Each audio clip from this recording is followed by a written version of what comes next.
Download aplikasi Tarbiyah Sunnah di handphone Anda. Tersedia di Google Play dan App Store. Bismillahirrahmanirrahim. Assalamualaikum warahmatullahi wabarakatuh. Alhamdulillahilladzi ba'atha fil ummiyina rasulan minhum yatlu alaihim ayatihi wa yuzakkihim wa yu'allimuhumul kitaba wal hikmah wa in kanu min qablu lafi dhalalin mubin. Wa ashhadu an la ilaha illallah al-malikul haqqul mubin wa ashhadu anna Muhammadan abduhu wa rasuluhu sadiqul wa'dil amin wassalatu wassalamu ala ashrafil anbiya'i wal mursalin wa ala alihi wa ashabihi ajma'in wa man tabi'ahum bi ihsanin ila yaumiddin wa ba'd. Ikhwati fillah, hadirin jamaah Masjid Agung Al-Ukhuwah Bandung yang Allah muliakan. Alhamdulillah kembali kita berjumpa. Kita sedang menjelaskan beberapa jenis ibadah. Salah satu di antara bentuk ibadah, dan ini ibadah hati yang diikuti oleh anggota perbuatan, yaitu tawakal. Kita sudah terangkan tawakal wajib kita lakukan kepada Allah, dan itu perwujudan dari iman. Kalau iman, tawakallah hanya kepada Allah, baik dalam urusan dunia juga dalam urusan akhirat. Allah berfirman, wa 'alallahi fatawakkalu in kuntum mu'minin. Dan hanya kepada Allah lah hendaklah kalian bertawakal kalau kalian orang yang beriman. Kalau beriman, tawakallah hanya kepada Allah. Makna tawakal kepada Allah adalah berserah diri atau menyandarkan kepada Allah. Apa yang disandarkan? Banyak. Pertama, pertolongannya, bantuannya. Termasuk juga menyandarkan harapan, hasil, baik di dunia termasuk di akhirat. Dan bentuk tawakal ini bisa dalam bentuk aplikasi nyata perbuatan yang dilakukan oleh anggota badan, bisa juga dalam bentuk permintaan, berdoa kepada Allah Azza wa Jalla. Maka banyak doa meminta bantuan kepada Allah baik dalam urusan dunia termasuk juga urusan akhirat. Allahumma a'inni ala dzikrika wa syukrika wa husni ibadatika. Itu berserah atau bersandar kepada Allah. Ya Allah, bantu aku dalam bersyukur kepadamu, berzikir kepadamu, dan melakukan ibadah yang baik kepadamu. Menyandarkan pertolongan kepada Allah. Allahumma inni as'aluka fi'lal khairat wa tarakal munkarat. Ya Allah, aku meminta kepadamu hidayah untuk bisa melakukan perbuatan baik, meninggalkan perbuatan mungkar, dan seterusnya. Itu bentuk tawakal dalam urusan agama. Termasuk iyyaka na'budu wa iyyaka nasta'in. Hanya kepada Engkau ya Allah kami ibadah, dan hanya kepada Engkau kami minta pertolongan dalam melakukan ibadah tadi. Itu adalah tawakal dalam perkara-perkara ibadah, dalam perkara agama, dalam perkara ukhrawi. Dan tidak ada yang bisa memberikan apa yang kita harapkan dalam hal itu kecuali Allah. Itu sudah kita bahas. Nah, sekarang bolehkah kita bertawakal kepada selain Allah? Hukum bertawakal kepada selain Allah dirinci. Ada yang haram, tidak boleh. Ada yang boleh. Yang haram ada yang sampai pada syirik besar, ada yang hanya maksiat atau syirik kecil. Adapun jenis tawakal kepada selain Allah yang pertama adalah bersandar kepada selain Allah dalam perkara-perkara yang hanya Allah yang mampu memberikan apa yang diharapkan, baik manfaat atau menghindarkan madarat. Selain Allah nggak bisa. Tapi dia menyandarkan hal itu kepada makhluk. Kenapa menyandarkan kepada makhluk? Pasti ada keyakinan makhluk ini mampu memberikan apa yang dia harapkan atau menghindarkan dari dia apa yang tidak dia sukai. Contohnya apa? Contoh tawakal kepada orang yang sudah mati. Baik itu orang soleh seperti para nabi, para rasul, para ulama, para wali Allah. Apalagi umpamanya orang itu orang durhaka. Seperti saat hidupnya umpamanya dia dukun, dia tukang sihir, dia jagoan, dia dianggap sakti mandraguna. Setelah mati datang atau berharap atau bersandar kepada kekuburannya atau ke ruhnya yang dianggap memiliki kemampuan. Baik kemampuan untuk meraih hal yang manfaat bagi dirinya ataupun menolak hal yang madarat dari dirinya. Maka ini termasuk tawakal yang syirik besar. Karena tawakal seperti ini termasuk ibadah yang hanya boleh dilakukan kepada Allah Azza wa Jalla. Siapapun orang yang sudah mati tersebut, termasuk para nabi, para rasul, iya. Apalagi di bawah itu. Seperti para sahabat, para ulama, para aulia, para wali, orang-orang soleh yang ketika hidupnya betul soleh, setelah matinya diyakini ruhnya masih memiliki peran di alam ini. Akhirnya dia bersandar kepada ruh yang mati tersebut. Baik dalam bentuk berdoa, wahai mbah, wahai wali Allah, wahai nabi Allah umpamanya. Tolong sembuhkan penyakit saya. Atau mudahkan urusan saya. Atau lancarkan karir saya. Itu tawakal. Dalam bentuk menyerahkan urusan dirinya dan diaplikasikan dalam bentuk berdoa kepada mereka. Tawakal dalam bentuk berdoa seperti ini syirik besar. Karena berdoa adalah ibadah. Ad-doa wal ibadah. Ud'uni astajib lakum. Terus Allah Azza wa Jalla menyatakan ketika menyatakan bahwa doa itu ibadah, kata Allah Azza wa Jalla, sesungguhnya orang-orang yang takabur dari beribadah kepadaku, ud'uni astajib lakum, dalladzina,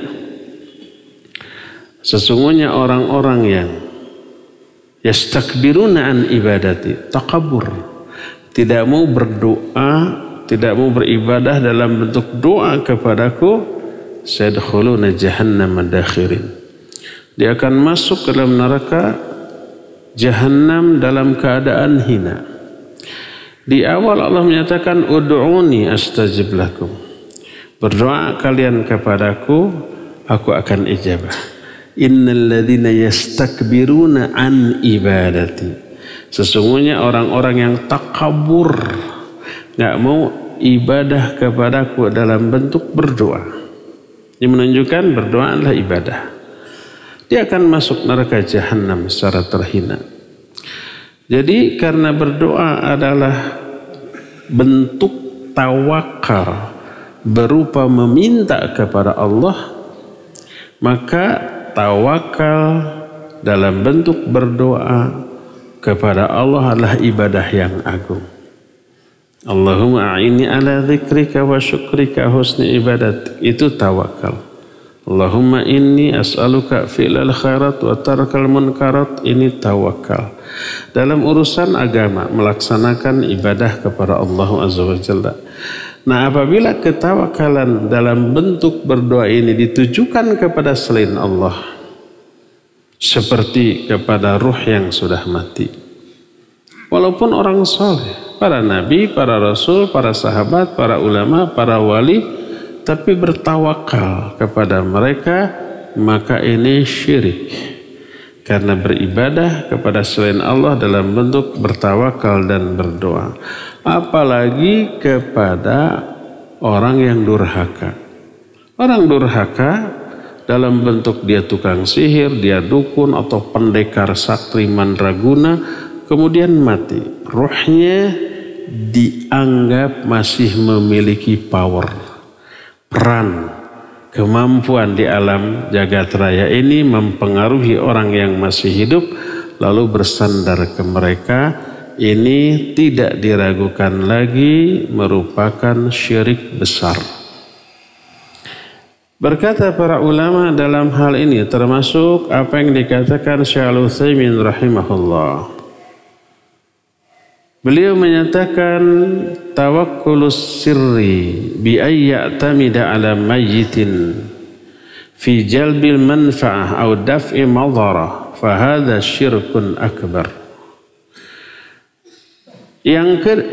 Salah satu bentuk tawakal kepada selain Allah yang terlarang adalah tawakal sirri. Ini tidak terlihat oleh orang. Karena dalam bentuk keyakinan yang dimiliki oleh seseorang. Dalam bentuk dia i'timad, bersandar kepada orang yang sudah mati. Dalam hal meraih manfaat atau menolak madarat. Meraih manfaat contohnya beri saya jodoh. Tapi mintanya ke orang yang sudah mati. Muluskan karir saya. Lariskan dagangan saya. Atau dalam rangka menolak madarat. Sembuhkan penyakit saya. Keluarkan saya dari kesulitan yang sedang saya alami ini. Menolak madarat. Kepada selain Allah. Dan itu syirik besar. Kenapa? Li'annahu la yaqa'u illa mimman ya'taqidu anna li hadzal mayyit tasarrufan sirriyan fil kaun. La farqa baina ay yakuna nabiyyan aw waliyan aw taghutan aduwan lillahi azza wa jalla. Kenapa dianggap syirik besar? Karena hal ini tidak akan dilakukan kecuali kepada seseorang yang diyakini. Ini tidak akan dilakukan kecuali oleh seseorang yang meyakini bahwa si mayit ini punya kemampuan yang tersembunyi di alam ini. Kemampuan untuk bisa memberi manfaat, kemampuan untuk bisa menolak madarat. Tak ada bedanya baik yang sudah mati ini seorang nabi, seorang wali, orang yang dekat dicintai oleh Allah dan soleh masa-masa hidupnya, atau seorang taghut musuh Allah. Salah satu makna taghut dukun, salah satu makna taghut tukang sihir. Taghut banyak maknanya. Salah satu maknanya adalah dukun, termasuk tukang sihir, termasuk juga masuk ke dalam kategori taghut adalah al-hukmu bi ghairi ma anzalallah. Menghukum dengan hukum yang tidak diturunkan oleh Allah Azza wa Jalla. Itu pernah kita bahas dalam kitab Tauhid, ya. Inilah tawakal kepada selain Allah yang pertama, hukumnya syirik. Kedua, yang pertama wajib dijauhi. Kedua ini banyak dilakukan oleh kaum muslimin. Tidak syirik besar, tidak membuat pelakunya murtad, tapi syirik kecil, jatuhnya maksiat. Dosa, iya dosa. Besar apa kecil? Besar. Jangan terkecoh dengan istilah syirik kecil. Syirik kecil dosanya besar. Contohnya apa? Riya. Riya, ujub, sum'ah, takabur itu syirik kecil. Kedukun, tukang ramal itu syirik, tapi syirik kecil. Dosanya besar, besar. Syiriknya kecil, dosanya besar. Kalau syirik besar, murtad, keluar dari Islam. Nah, yang kedua ini syirik kecil, maksiat, dosanya besar. Apakah itu? Yaitu at-tawakkulu 'alal ghair fi ma yatasarrafu fihi al-ghair ma'syur bi uluwi martabatihi wa inhitati martabatil mutawakkil anhu. Yang kedua adalah tawakal kepada orang. Orang ini memiliki kemampuan untuk memenuhi harapan kita.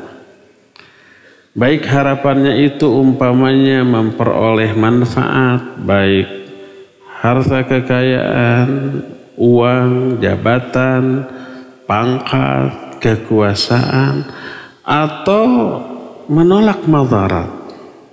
Seperti menghilangkan, menyembuhkan penyakit, atau memberi perlindungan dari bahaya, dari kejahatan, seperti itu.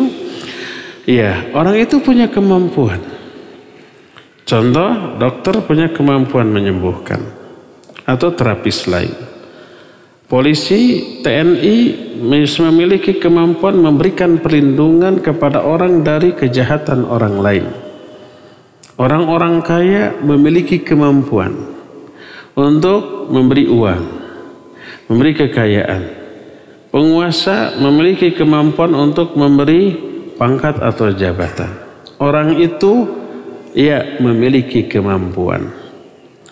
Lalu kita bersandar kepada mereka untuk mengharapkan pemberiannya, baik uang, pangkat, jabatan, kekuasaan, kesembuhan, perlindungan, dan yang sejenisnya.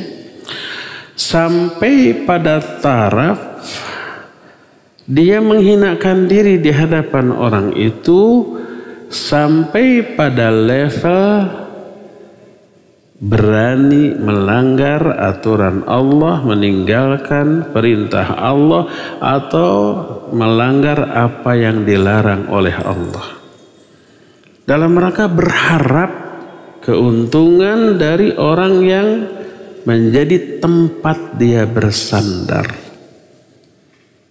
Tawakal seperti ini tidak sampai pada syirik besar, tapi masuknya maksiat. Syirik kecil karena adanya rasa tawakal kepada selain Allah, walaupun orang yang menjadi tempat bersandar dia mampu memberikan, tapi sampai melanggar aturan Allah Azza wa Jalla. Pas saatnya azan berkumandang, sholat harus berjamaah di awal waktu bersama imam di masjid, karena mengharapkan keuntungan dari orang yang menjadi tempat dia bersandar, dia abaikan sholatnya, dia tunda sholatnya. Atau karena takut dipecat nih, saya susah lagi mencari pekerjaan, akhirnya sholatnya ditinggalkan atau ditunda. Maka ini termasuk bentuk tawakal yang haram, walaupun tidak sampai pada taraf syirik seperti yang pertama tadi. Berkata Syekh Al-Utsaimin, misal ayyatamida alaihi fi husulil ma'ash wa nahwihi, fahadha naw'un min asy-syirkil asghar liquwwati ta'alluqil qalbi bihi wal i'timadi alaihi. Contohnya orang bersandar kepada orang lain untuk meraih keuntungan dunia atau penghidupan atau yang sejenisnya. Baik mengharapkan uangnya, jabatannya, pangkatnya, kekuasaannya, fasilitasnya, termasuk perlindungannya. Maka ini termasuk syirik kecil karena kuatnya ta'alluq atau keterkaitan hati dia kepada orang itu dan kuatnya sikap bersandar dia kepada orang tersebut. Termasuk ke dokter dengan keyakinan pasti dokter bisa menyembuhkan. Iya, kalau dia meyakini bahwa ini murni hasil ikhtiar dokter, nggak ada peran serta Allah dalam hal ini. Saya sakit karena diberi obat disembuhkan oleh dokter tanpa mengaitkan dengan takdir Allah dalam hal itu. Ya, itu termasuk syirik kecil. Lalu beliau menjelaskan, amma law i'tamada alaihi ala annahu sababun wa anna Allah ta'ala huwa alladhi qaddara dhalika ala yadihi fa inna dhalika la ba'sa bih. Adapun kalau seseorang bersandar kepada orang lain dengan pertimbangan orang itu hanya sekedar sebab perantara, Allah Azza wa Jalla telah menakdirkan jalan hidup kita melalui dia, di tangan dia. Lalu kita mentaati dia di atas kebaikan. Tidak sampai melanggar aturan Allah, tidak sampai mengabaikan kewajiban kepada Allah. Tidak ada agama yang dilanggar dengan perbuatan ini, maka tidak apa-apa. Seperti kita sakit lalu ke dokter, salah apa tidak? Tidak salah, benar. Nabi menyuruh tadawau fa inna likulli da'in dawa. Berobat kalian. Karena setiap penyakit pasti ada obatnya, disuruh berobat. Dan ini ikhtiar, setelah ikhtiar serahkan hasilnya kepada Allah. Jadi kesembuhan wajib diraih dengan cara melakukan sebab. Apa sebabnya? Berobat. Berobatnya ke ahlinya. Siapa yang ahli? Ya dokter. Allah Azza wa Jalla mentakdirkan dokter diberi pengetahuan tentang penyakit dan obatnya. Lalu kita ditakdirkan sakit. Lalu kita berobat kepada dia sebagai salah satu ikhtiar yang Allah syariatkan untuk meraih kesembuhan. Dan ikhtiarnya syar'i dan hissi. Syar'i itu sesuai dengan syariat Allah, mau masuk akal mau tidak, asal ada syariatnya lakukan. Contoh yang tidak masuk akal, ruqyah umpamanya. Berdoa termasuk salah satu jenis ruqyah. Dengan dibacakan ayat kepada orang yang sakit, ya itu syariat. Walaupun mungkin nggak masuk akal. Apa alasan logisnya, alasan rasionalnya?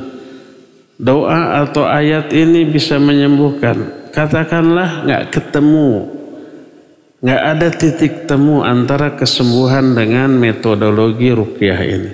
Selama syariat membolehkan bahkan menganjurkan, lakukan, mau masuk akal mau tidak. Itu yang disebut dengan cara ikhtiar syar'i. Ikhtiar hissi ya ikhtiar yang ilmiah, yang logis, yang realistis, yang empiris. Walaupun nggak ada dalil, nggak ada nas Quran hadisnya, tapi ada alasan rasionalnya. Kenapa cara pengobatan ini bisa menyembuhkan? Seperti obat yang diberikan dokter atau injeksi, suntikan yang diberikan dokter, ada alasan logis, penjelasan ilmiah ini bisa menyembuhkan, walaupun nggak ada contoh dari sana, lakukan. Ya boleh dibilang suntikan bid'ah loh, di zaman Nabi tidak ada. Ini bukan urusan agama, ini urusan dunia. Ada nggak alasan logisnya suntikan ini terhadap penyakit? Ada, lakukan. Apalagi kalau dua alasan syar'i dan hissi ini dua-duanya ada. Ya syariat menyuruh, ya teori kedokteran modern menyatakan ya ini bisa menyembuhkan. Seperti contohnya umpamanya mengkonsumsi madu. Madu obat. Kata ayat, kata hadis. Dan penjelasan medis juga begitu. Seperti al-habbatus sauda, jintan hitam. Itu ya secara syar'i menyembuhkan, secara medis juga ya menyembuhkan. Itu lebih kuat lagi. Seperti apa? Metode bekam. Secara syar'i dianjurkan, ada penjelasan medisnya. Iya, itu bagus. Itu ikhtiar yang Allah syariatkan untuk meraih kesembuhan. Kita berobat karena melakukan ikhtiar yang Allah syariatkan, hasilnya Allah yang menentukan, bukan si dokter. Dokter hanya salah satu penyebab teraihnya kesembuhan yang Allah tetapkan pada dirinya karena dia punya ilmu tentang hal itu. Maka itu bukan tawakal kepada dokter, tapi tawakal kepada Allah, dan dokter dianggap sebagai penyebab teraihnya kesembuhan. Allah mentakdirkan orang itu menguasai ilmu pengobatan. Maka ini tidak apa-apa. Jadi yang terlarang adalah bersandar kepada orang untuk meraih apa yang dia inginkan, atau menolak apa yang tidak dia harapkan, sampai pada taraf melanggar aturan Allah, sampai pada taraf mengabaikan kewajiban atau melanggar apa yang diharamkan oleh Allah, maka itu tawakal yang terlarang walaupun orang itu berkemampuan. Inilah jenis tawakal yang kedua. Dan jenis tawakal yang kedua ini ada dua macam, ada yang syirik kecil, ada yang boleh ya tadi. Yang syirik kecil sampai pada taraf melanggar aturan Allah, yang boleh tadi tidak sampai melanggar aturan Allah. Jenis tawakal yang ketiga, tawakal kepada selain Allah, adalah at-tawakkul 'alal ghair fima yatasarrafu fihi al-mutawakkil bihaitsu yanibu ghairuhu fi amrin tajuzu fihi an-niyabah fahadha la ba'sa bihi bidilalatil kitab was sunnah wal ijma'. Bentuk tawakal yang ketiga yang dilakukan kepada selain Allah adalah menyerahkan urusan kepada orang yang memang mampu menghandle urusan itu dalam bentuk mewakilkan dalam perkara-perkara yang boleh secara syar'i. Ini tidak apa-apa juga berdasarkan nas Al-Quran, hadis yang sahih dan ijma' ulama. Pada hakikatnya kalau kita mewakilkan sebuah pekerjaan kepada orang lain, berarti menyandarkan urusan itu kepada dia. Kalau urusan itu mampu dilakukan oleh orang tersebut dan urusannya boleh secara syar'i, maka boleh juga. Seperti kita mewakilkan untuk membeli sesuatu ke toko. Beliin ini uangnya. Itu sama merupakan bentuk tawakal kepada orang tersebut. Karena apa? Menyerahkan urusan sepenuhnya kepada dia. Dalam ilmu fiqih ini disebut dengan sebutan wakalah. Mewakilkan sebuah urusan kepada orang lain. Dengan syarat dua tadi. Pertama, orang itu mampu melakukannya. Yang kedua, urusannya dibolehkan secara syar'i. Adapun kalau orang itu mampu, lebih mampu dari kita, tapi secara syar'i ini tidak boleh, haram. Seperti judi. Saya nggak bisa judi, kamu jago judinya, tolong wakili pasang nih.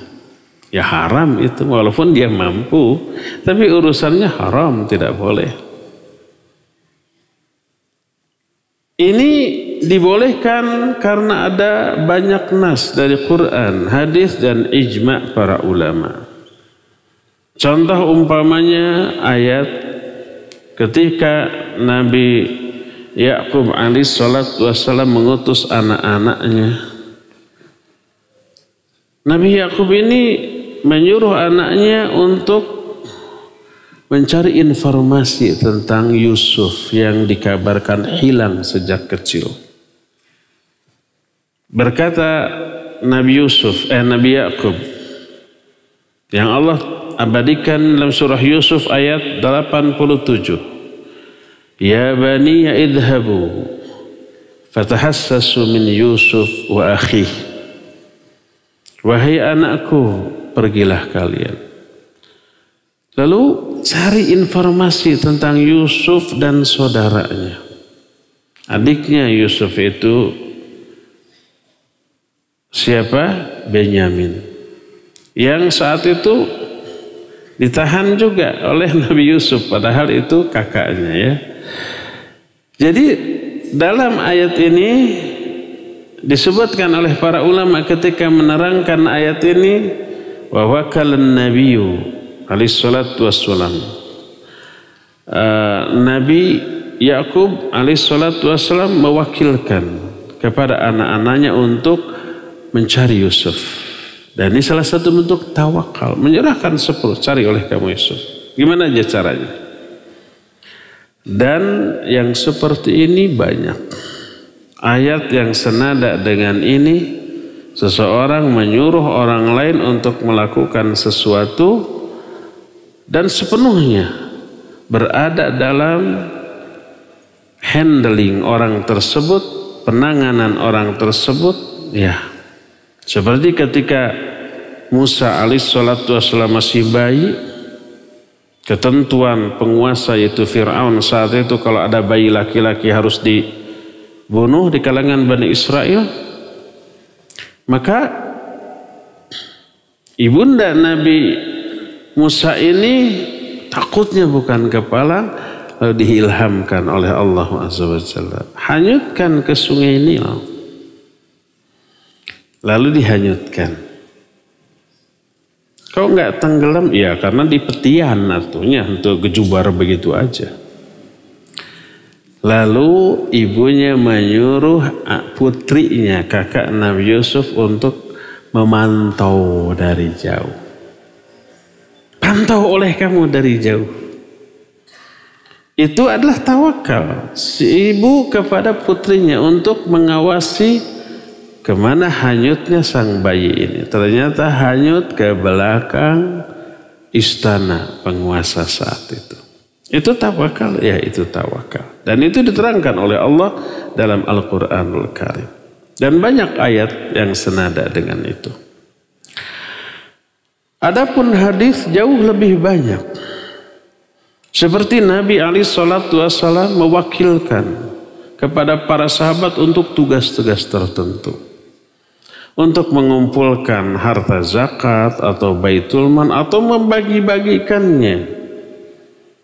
Termasuk Nabi SAW suatu saat menyembelih kurban sampai ratusan ekor, baik unta ataupun kambing, dan beliau hanya mampu menyembelih sebanyak 63 ekor. Lelah kan, sisanya masih banyak. Diwakilkanlah, diserahkanlah urusan ini kepada Ali bin Abi Thalib radhiyallahu anhu. Berkata Ali bin Abi Thalib dalam hadis sahih riwayat Imam Muslim, amarani Rasul sallallahu alaihi wasallam an aqula ala badani. Nabi sallallahu alaihi wasallam memerintahkan kepadaku untuk menyembelih kurbannya. Kemudian untuk membagikan dagingnya, gajinya dan seterusnya, dan memerintahkan agar aku tidak memberikan upah kepada orang yang membantu penyembelihan ini dari daging kurban. Kata Ali bin Abi Thalib, kami merogoh saku sendiri untuk memberi upah.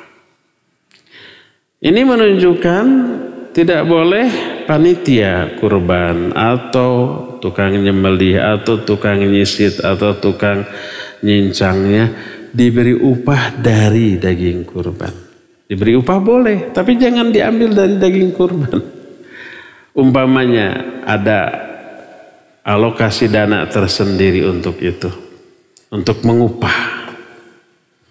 Kalau gitu panitia nggak boleh, nggak kebagian daging kurban, kebagian sebagai warga biasa sama dengan umum, bukan sebagai panitia.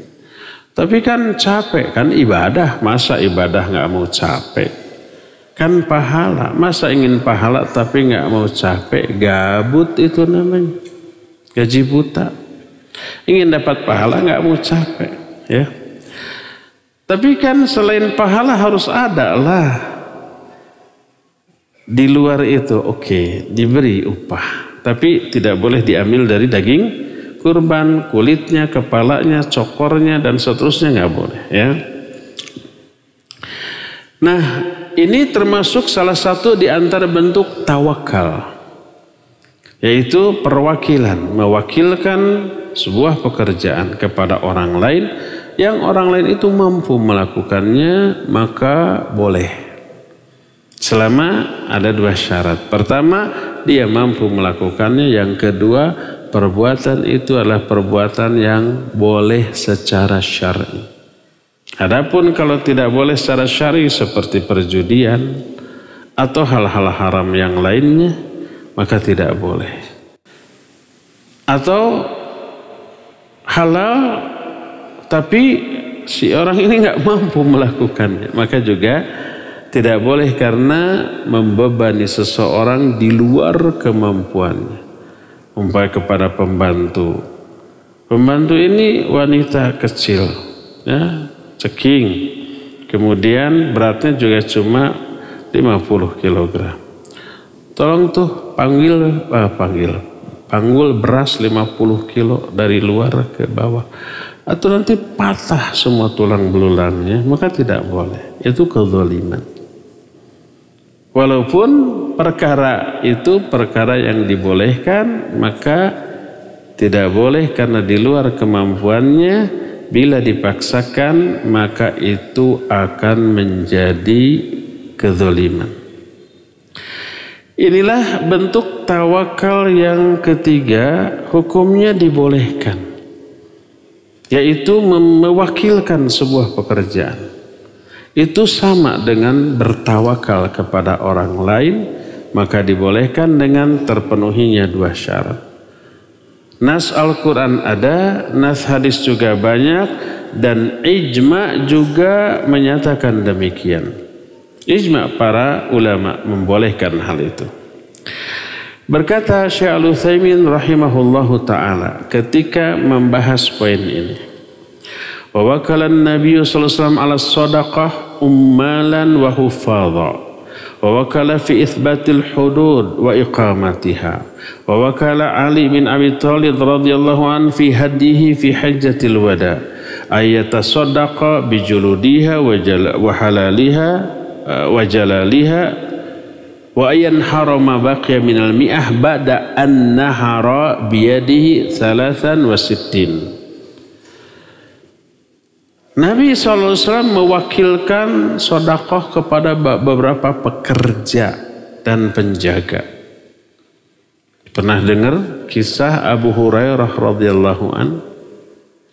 Oleh Nabi disuruh menjaga Baitul Mal berupa tumpukan makanan. Malam hari ada yang nyolong, ya enggak? Ditangkap. Ampun-ampunan. Saya terpaksa karena anak istri saya kelaparan. Akhirnya dilepaskan karena kasihan. Besoknya dilaporkan. Apa kata Nabi SAW? Orang ini nanti malam datang lagi. Benar ternyata. Sampai 3 kali kan. Setelah 3 kali ditangkap, saya bawa kepada Rasul SAW. Ampun-ampunan nih orang. Nggak ada ampun, tiada maaf bagimu. Udah 3 kali nih. Kata orang Sunda, mista maja utama. Saya nggak ngerti maksudnya. Pokoknya sekali, 2 kali, 3 kali sudah nggak ada ampun. Akhirnya orang ini berkata, kalau kamu melepaskan saya kasih ilmu kamu. Karena Abu Hurairah sangat rakus kepada ilmu. Rakus kepada ilmu bagus. Yang jelek rakus kepada dunia, kepada harta, jabatan, pangkat, kekuasaan itu yang buruk.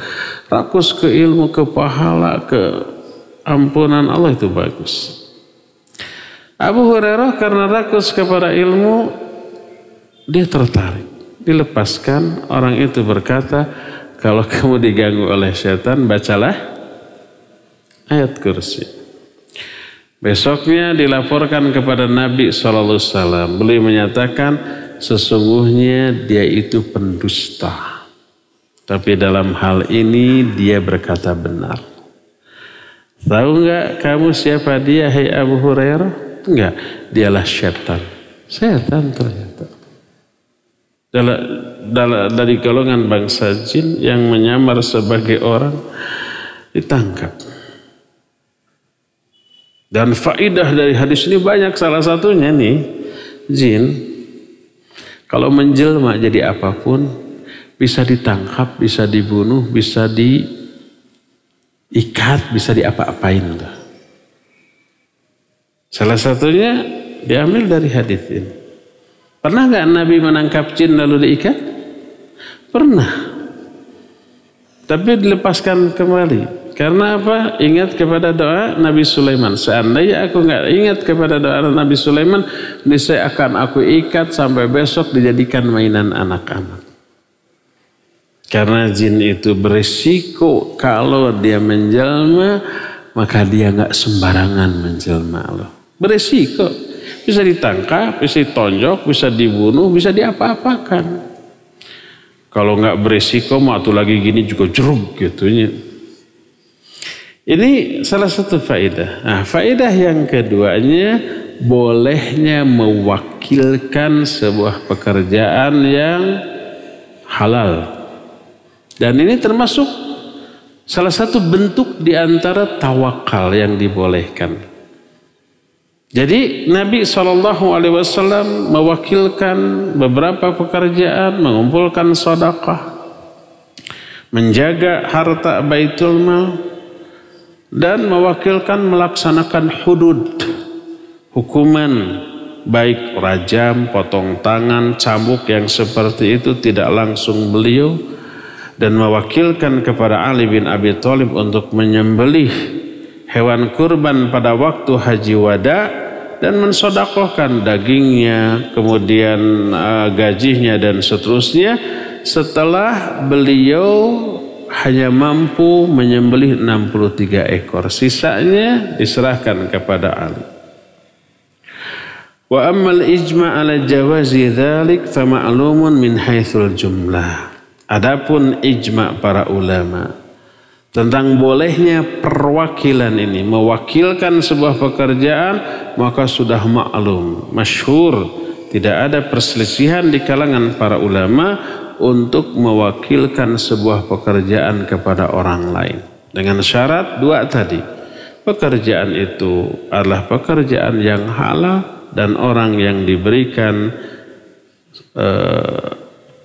tugas tersebut mampu melakukannya, ya. Jadi inilah 3 atau katakanlah 4 bentuk tawakal kepada selain Allah. Ada yang syirik besar, yang pertama ini haram.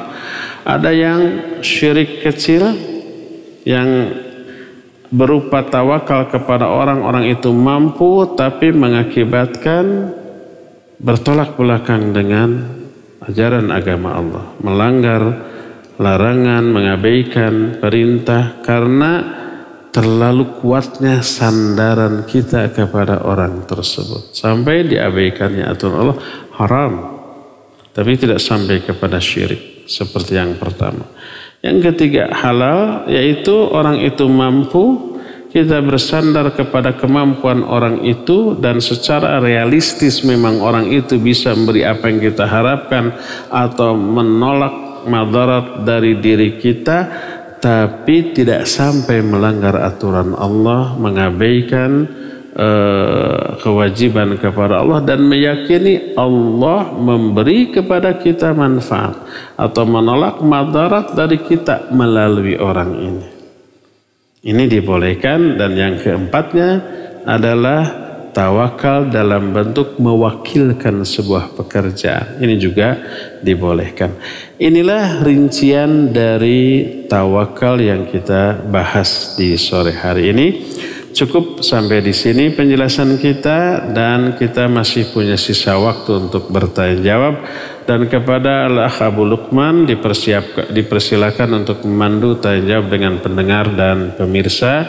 Wassallallahu ala nabiyina Muhammadin wa ala alihi wa ashabihi wassalam. Silakan. Jazakallahu khairan kami sampaikan kepada Ustadz Abu Haidar As-Sundawi hafizahullahu ta'ala yang telah membimbing kita dalam kajian kita di kesempatan sore hari ini dari pembahasan kita Mukhtasar Ma'arijul Qabul. Dan untuk berikutnya kami undang Anda sahabat Roja dimanapun Anda berada untuk memasuki sesi tanya jawab. Anda dapat melayangkan pertanyaan Anda melalui pesan WhatsApp di nomor 081 989 6543 atau melalui line telepon di nomor 021 823 6543. Baik, kita akan coba angkat pertanyaan pertama melalui pesan WhatsApp. Pertanyaannya tidak disebutkan dari siapa dan di mananya. Assalamualaikum Ustadz, izin bertanya, bagaimana hukumnya jika seseorang keluar dari Islam karena pembatal keimanan, seperti tidak percaya azab kubur dan keimanan lainnya seperti qada dan qadar? Apakah ia wajib bersahadat lagi? Mohon penjelasannya Ustaz. Syahadat lagi. Taib. Barakallahu fik. Orang melakukan satu pembatal keislaman. Tadi disebutkan dua contoh. Seperti nggak percaya kepada adanya alam kubur atau tidak percaya kepada adanya takdir Allah Azza wa Jalla. Padahal percaya kepada takdir termasuk rukun iman. Dan dijelaskan oleh Allah Azza wa Jalla dalam Al-Quran. Banyak ayat yang menyatakan akan ada tentang adanya takdir Allah atas kehidupan ini. Dan takdir itu semuanya sudah Allah tuliskan di sebuah kitab, di Lauhul Mahfuz.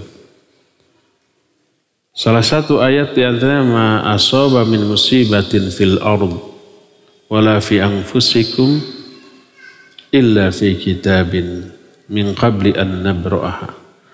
Tidak ada kejadian yang terjadi di muka bumi atau yang menimpa diri kalian kecuali semua itu sudah tertulis, ditakdirkan oleh Allah dalam sebuah kitab di Lauhul Mahfuz.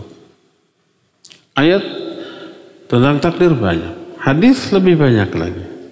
Wa an tu'mina bil qadari khairihi wa syarrihi. Kata Rasul SAW, salah satu di antara rukun imanlah engkau beriman kepada takdir, baik yang baik ataupun yang buruk.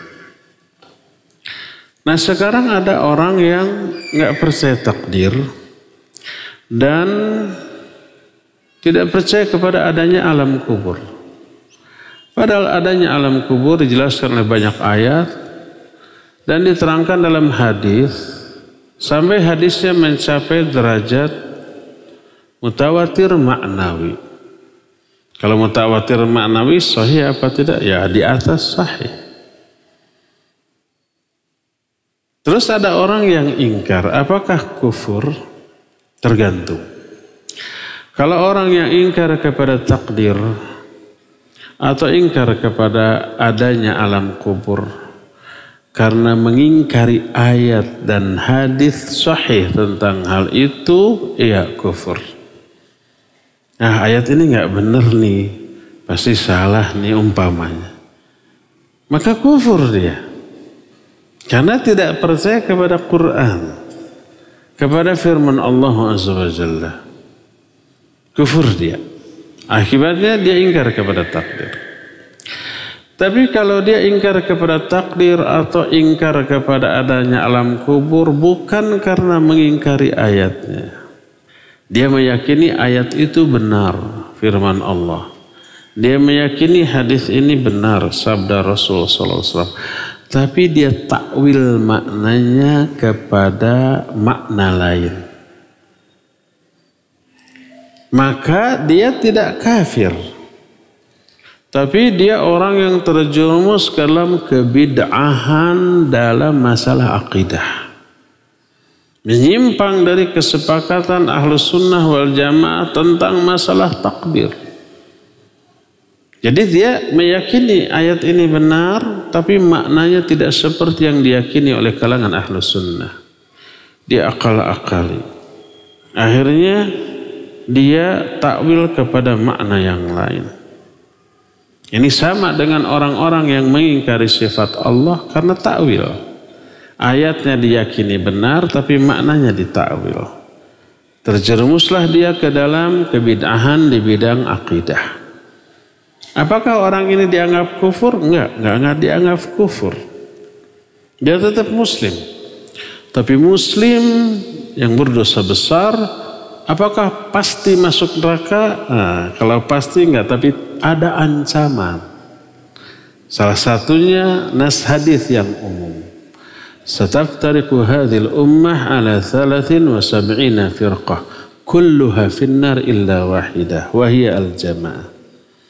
Umatku akan terpecah belah menjadi 73 golongan. Semuanya masuk neraka. Ini ada ancaman. Kecuali satu. 72 masuk neraka. Kecuali satu. Yaitu al-jamaah. Ditanya, mal jamaah, apa jamaah itu? Ma'ana alaihil yawma wa ashabi. Yaitu orang-orang yang berpegang teguh kepada ajaran yang aku pegang pada hari ini bersama para sahabatku.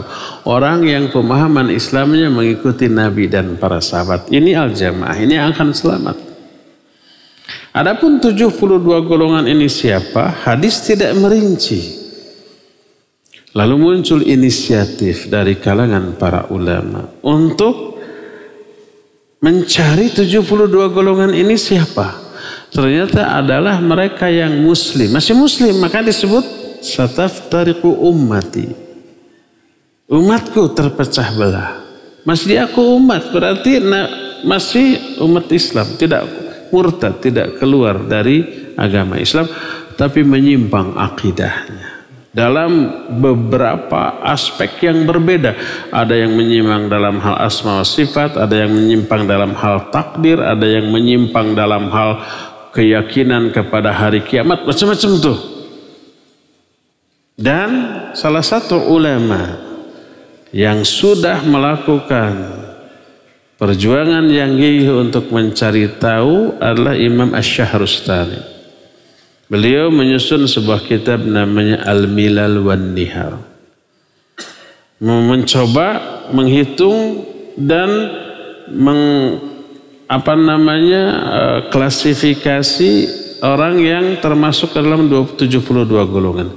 Lahirlah beberapa istilah seperti Mu'tazilah, seperti Al-Qadariyah, seperti Al-Jabriyah, seperti Asy'ariyah, seperti Syiah, seperti umpama Al-Maturidiyah, seperti macam-macam. Ada lalu digenapkan 72 golongan. Mereka masih muslim, tidak murtad, tidak keluar dari Islam, tidak kafir, tapi terancam oleh neraka berdasarkan keumuman hadis, kulluha finnar, semuanya masuk neraka. Apakah pasti masuk neraka? Enggak, hanya terancam. Sama dengan orang yang dusta terancam neraka. Ada hadisnya? Ada. Iyyakum wal kadhiba fa innal kadhiba yahdi ilal fujur wal fujur yahdi ilan nar. Jauhi dusta, karena dusta itu menyeret pelakunya kepada fujur, kedurhakaan, dan kedurhakaan menyeret kepada neraka. Lalu apakah kalau ada orang berdusta, neraka, calon neraka, apa boleh begitu? Enggak. Oh, dia mau pasti ke neraka sebab berdusta sih. Boleh? Enggak boleh. Hanya dia terancam. Mungkin dia tobat, mungkin. Mungkin tidak tobat tapi dosa berdustanya terhapus, mungkin. Oleh apa? Oleh banyak faktor penghapus dosa. Bisa kebaikan-kebaikan, bisa istighfar, bisa doa orang lain untuk dia, bisa infak dan sedekah, haji, umroh, jihad, macam-macam. Innal hasanati yadhibna sayyi'at. Kebaikan bisa menghapus dosa. Kalau toh semua itu tidak bisa menghapus dosa dia, ingat ada syafaat, ada rahmat dari Allah kelak. Tapi tetap ancaman neraka bagi pendusta tetap tidak boleh dihapus. Tapi ingat, orang yang terancam dengan neraka, kita katakan orang yang berdusta itu terancam neraka. Bukan vonis dia pasti masuk neraka. Bukan. Terancam. Ini berlaku bagi para pelaku kebid'ahan. Yang menyatakan pelaku kebid'ahan ini terancam neraka siapa? Nabi SAW. Iyyakum wa muhdatsatil umur fa inna kulla muhdatsatin bid'ah wa kulla bid'atin wa kulla dalalatin finnar. Nabi. Hadisnya sahih riwayat Imam Bukhari, Imam Muslim. Tapi bukan berarti vonis tuh pasti itu ke neraka. Enggak. Imam Asy-Syahrustani menyatakan 72 golongan ini terancam. Bukan pasti. Apakah mungkin ada di antara pelaku kebid'ahan yang 72 tidak ke neraka tapi masuk ke dalam surga? Mungkin. Siapa yang bilang? Salah satunya orang yang paling dituduh keras terhadap kebid'ahan yaitu Syekhul Islam Ibn Taimiyah rahimahullahu ta'ala. Beliau menyatakan tidak semua pelaku atau 72 golongan ini pasti masuk neraka, itu hanya terancam. Sebagaimana penggibah, pendusta, penghina kan ada ancaman nerakanya. Apakah pasti neraka? Enggak. Mungkin ada amalan penghapus dosa itu. Ini konsep Ahlus Sunnah wal Jamaah di dalam masalah ini. Tapi orang yang tidak memahami konsep ini menyatakan, oh itu orang tukang nyesat-nyesatkan, memvonis neraka, seolah-olah surga itu hanya untuk dirinya. Itu omongan yang sama sekali tidak ilmiah. Pelampiasan emosi, sentimen terhadap yang tidak dia fahami secara benar. Ingat bahwa itu adalah sekali lagi terancam dengan neraka. Kembali kepada pertanyaan tadi, kalau ada seorang muslim dia tidak percaya kepada takdir, dia tidak percaya kepada alam kubur, penyebabnya bukan karena ingkar kepada ayat dan hadisnya. Ayat dan hadisnya dia yakini, tapi dia salah di dalam memahami ayat dan hadis. Apakah dia kafir? Tidak kafir. Apakah dia murtad? Tidak murtad.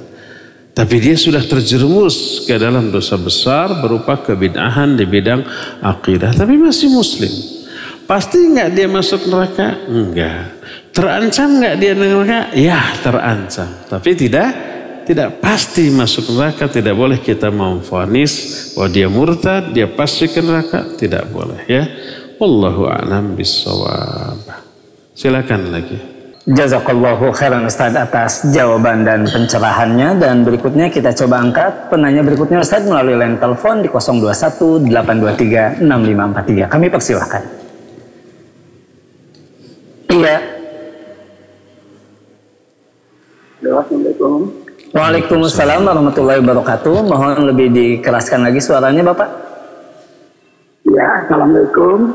Waalaikumsalam warahmatullahi wabarakatuh. Dengan siapa di mana Bapak? Ya, dari Musarawak, Ibu Linggau. Di Linggau. Baik, silakan Pak. Suryadi namanya. Ya. Terima kasih Pak Ustaz. Ini mau nanya tentang kurban Pak Ustaz. Di tempat kami bukan membagikan kurban serta mengerjakannya mencincangnya itu, karena sampai larut maka oleh panitia dimakan. Nah, kemudian daging yang untuk lauk itu mengambil dari daging kurban itu Pak Ustaz. Ini boleh atau tidak seperti itu Pak Ustaz? Terima kasih Pak Ustaz. Assalamualaikum warahmatullahi wabarakatuh. Waalaikumsalam warahmatullahi wabarakatuh. Tafadhal Ustaz. Iya, gara-gara memberi contoh kurban, ada pertanyaan tentang kurban ya. Pertanyaannya kalau nggak salah saya tangkap, karena banyak yang harus sembelih terus sampai malam. Akhirnya orang yang mau dibagi sudah pada tidur, terus dimakan oleh panitia gitu ya. Apakah boleh apa tidak? Terus apakah panitia mengambil jatah daging dari kurban tersebut? Ya, pertama itu urusan teknis. Kalau memang terlalu banyak sampai 200 ekor, padahal panitianya terbatas, nggak sanggup sehari selesai, nggak apa-apa dibesokkan. Sebab waktu dibolehkannya menyembelih sampai 4 hari. Tanggal 10 ditambah 3 hari tasyrik. 10, 11, 12, 13. Sehari nggak selesai bisa besok. 2 hari nggak selesai terus sampai 4 hari. Ternyata 4 hari juga nggak selesai karena 1000. Ya salurkan ke panitia lain yang mampu melakukan. Itu urusan teknis saja. Nah sekarang seandainya umpamanya sudah kadung terlaksana jam 8-9 malam baru selesai. Yang sebagian sudah dibagikan. Yang ini masih banyak. Masyarakat yang mau dibaginya sudah tidak ada. Sudah pada tidur. Apa yang harus dilakukan? Ya, pertama kalau bisa dibesokkan pembagiannya, besokkan. Kalau di RW kita sudah kebagian masing-masing 5 kilo. Menolak lagi diberi, ini juga masih banyak. Kasih ke RW lain, ke desa lain, ke tempat lain, kan bisa. Itu urusan teknis. Bagaimana, boleh nggak panitia memakan? Boleh, tapi sekali lagi tidak sebagai upah dari pekerjaannya. Kalau umpamanya ternyata wah ini sudah semua terbagi, ini masih banyak, sementara yang ada di sana hanya panitia, ya udah nggak apa-apa bagi ke panitia dengan i'tikad bukan sebagai upah mereka. Mereka yang ada di sana, kalau daging ini dibiarkan sampai besok, apa yang terjadi? Basi, bau, nanti terbuang. Baik masuk freezer, ya, tapi hanya sebagian. Freezernya kan tidak sebesar Masjid Al-Ukhwah ini, hanya sekotak kecil. Berapa kilo? Paling 1 kuintal. Selebihnya masih banyak, ya. Ya boleh ambil oleh orang yang ada di sana termasuk panitia. Bukan sebagai upah pekerjaan mereka, tapi untuk menghindarkan mubadzirnya daging itu kalau tidak dibagi di antara orang-orang yang ada saat itu, ya. Wallahu a'lam bissawab. Silakan lagi Adyar. Jazakallahu khairan Ustaz atas penjelasannya, dan berikutnya kembali pertanyaan melalui pesan WhatsApp Ustaz dari hamba Allah di Bandung. Ustaz ingin bertanya, apakah boleh setiap ada yang sakit di keluarga kita menyandarkan pengobatannya selalu dengan madu karena meyakini Allah yang memberitahu di dalam Al-Quran? Kemudian pertanyaan yang kedua, apakah kesembuhan tergantung kepada tawakal setiap orang Ustaz? Jazakallahu khairan atas penjelasannya. Baik, barakallahu fiik. Ada 2 pertanyaan. Boleh enggak setiap sakit hanya diobati oleh madu? Sama dengan boleh enggak setiap penyakit hanya ke dokter itu, enggak mau ke dokter lain? Ya, pertama hukum asal boleh selama itu memang syariat atau realita menyatakan dapat menyembuhkan. Ada alasan logis dari cara pengobatan seperti itu. Dan kita yakini penyakit ini bisa disembuhkan berdasarkan pengalaman dengan madu ini. Iya. Adapun kalau penyakitnya sudah diketahui tidak mungkin sembuh oleh madu semata-mata, harus ada tindakan pengobatan lain di luar madu. Karena madu tidak menyembuhkan seluruh penyakit, tapi bisa memberikan kesembuhan bagi penyakit-penyakit tertentu ya. Tapi kalau seluruh penyakit tidak ya. Seperti contoh apa? Contohnya umpamanya patah tulang kaki, tulang tangan gitu ya. Bisa sembuh oleh madu? Enggak. Penjelasan secara medis tidak, itu mah harus umpamanya dioperasi atau harus diurut atau harus apa, tapi terus bersandar kepada madu padahal penjelasan medis menyatakan nggak bisa hanya madu, maka nggak boleh. Lakukan tindakan lain sesuai dengan jenis penyakit yang dideritanya dengan penjelasan yang logis dari ahlinya, yaitu dari kalangan para dokter ya. Tapi kalau menurut pengalaman ini bisa dengan madu dan ada penjelasan medis cukup dengan madu, boleh. Setiap sakit gitu madu, setiap sakit begitu madu ya, setiap sakit begitu madu, nggak apa-apa. Ini yang pertama. Pertanyaan yang kedua, apakah cukup dengan bertawakal penyakit sembuh? Enggak. Kalau hanya tawakal tanpa ikhtiar. Kesembuhan didapat kalau terpenuhi beberapa unsur. Pertamanya ada ikhtiar yang logis, ikhtiar yang realistis untuk meraih kesembuhan. Yang keduanya ada kepercayaan dari si pasien kepada dua pihak. Pihak yang pertama kepada orang yang mengobati, pihak yang kedua kepada metode pengobatan yang diterapkan. Sehingga memberi sugesti yang besar. Kadang-kadang kan orang di kampung karena yakin kepada si dokter, belum diobati, belum apa-apa, baru datang lihat dokternya sudah merasa sembuh, ya enggak? Atau begitu datang oleh dokter diperiksa, itu baru diperiksa, disentuh-sentuh, belum dilakukan tindakan pengobatan. Obatnya belum dimakan, belum diminum. Udah ini makannya obat, makan obatnya sekian kali sehari gitu ya.